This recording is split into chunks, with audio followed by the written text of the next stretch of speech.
இல்லை, அடிப்படையில் தமிழ்நாட்டில் ஒரு பொலிட்டிக்கல் கல்ச்சர் ரொம்ப காலமாக மிஸ் ஆகிருந்தது. 60களில் 70களில் எம்ஜிஆர் வரைக்கும் இருந்த அந்த பொலிட்டிக்கல் கல்ச்சர், அண்ணா, காமராஜர், கலைஞர், அந்த காலகட்டத்தில் இருந்த கல்ச்சர் கொஞ்சம் கொஞ்சமாக இடையில மிஸ் ஆகிருந்தது. அதை மீட்டெடுக்கக்கூடியவராக எங்களுடைய தலைவர் இருந்தார். உதாரணத்துக்கு, தமிழ்நாடு பேரிடரில் பாதிக்கப்பட்ட போது கட்சி சார்பாக அளித்த நிதியை நேரடியாக அன்றைய முதலமைச்சர் அம்மையார் ஜெயலலிதாவை நேரடியாக சந்தித்து கொடுத்ததில் தொடங்கி 2016 ஒரு ரொம்ப சின்ன டிஃபரன்ஸில் ஆட்சியை இழந்த போதும் முதலமைச்சராக அம்மையார் ஜெயலலிதா பதவியேற்கிற போது அந்த இடத்துல சீட்டிங்கில் அவமானப்படுத்தப்பட்ட போதும் கூட கொஞ்சமாகவும் அதை பற்றின யோசிக்காமல் அந்த பதவியேற்பு விழாவிலேயே நேரடியாக கலந்து கொண்டு வாழ்த்து தெரிவித்தவர்.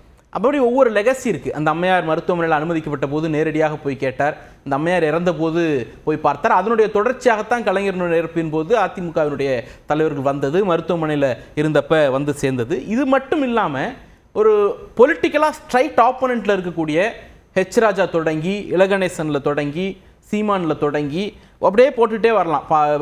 மூத்த ஊடகவியலாளர் பாண்டியிலிருந்து இன்றைக்கி அதிமுகவினுடைய தீவிர பிரச்சாரகராக இருந்து இப்போ சமீபத்தில் கல்யாணம் நடந்த கிங்காங் வீடு வரைக்கும் அவருடைய சுக துக்கங்களில் பொலிட்டிக்கல் ஆப்போனண்ட்டு, அரசியல் காழ்ப்புணர்ச்சி, அவங்க எதிரில் நிற்கிறாங்க, கூட நிற்கிறாங்க அப்படிங்கிறதையெல்லாம் தூக்கி போட்டுட்டு அடிப்படை மனிதாபிமானத்தோடு போய் நின்றவராக முதலமைச்சர் இருந்திருக்கிறார். அது தமிழ்நாட்டு பிரச்சனையாக இருந்தாலும் சரி, எதிர்த்தரப்பில் இருக்கக்கூடியவருடைய இண்டிவிஜுவல் பிரச்சனையாக இருந்தாலும் சரி. அதனுடைய இன்னொரு லெகசி தான் எடப்பாடி பழனிசாமியே ஃபைட் பண்ணலை. மீன்வள பல்கலைக்கழகத்திற்கு அம்மையார் ஜெயலலிதாவுடைய பெயரை வைக்க வேண்டும்னு மசோதா அவங்க போட்டது. ஆளுநர் அதை திருப்பி அனுப்பப்பட்ட போது தமிழ்நாடு சட்டப்பேரவையில் அதை 2வது முறை ரீபாஸ் பண்ணி அனுப்புகிறோம். அதற்கு எதிராக வெளிநடப்பு பண்ணிட்டு போனவர் எடப்பாடி பழனிசாமி. அதை ரீபாஸ் பண்ண அந்த அட்டம்ப்டில், ஆனால் ரீபாஸ் பண்ணி உச்சநீதிமன்றம் வரைக்கும் போய் அதில் முதற்கட்ட வெற்றியை பெற்று இப்போ ஒரு இடைக்கால தடை இருக்கிறது.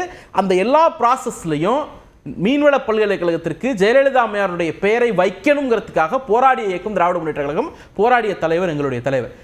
அம்மா உணவகத்தினுடைய போர்டை ஒரு உணர்ச்சி வசப்பட்ட ஒரு திமுக தொண்டர் தாக்கிட்டாருங்கிறதுக்காக அதன் மீது நடவடிக்கை எடுத்தவர் திராவிட முன்னேற்ற கழகத்தினுடைய தலைவர், தமிழ்நாட்டுடைய முதலமைச்சர். இப்போ இந்த லெகசியிலிருந்து பார்க்கும் பொழுது அவர் தமிழ்நாட்டில் விதைக்க விரும்பிய ஒரு பொலிட்டிக்கல் கல்ச்சர் இருக்குல்ல, 60களில் 70களில் இருந்த அந்த பண்பட்ட அரசியல் நாகரிகத்தை அவர் விதைக்க விரும்பினார். இன்னைக்கு அது பலன் தர தொடங்கி இருக்கிறது.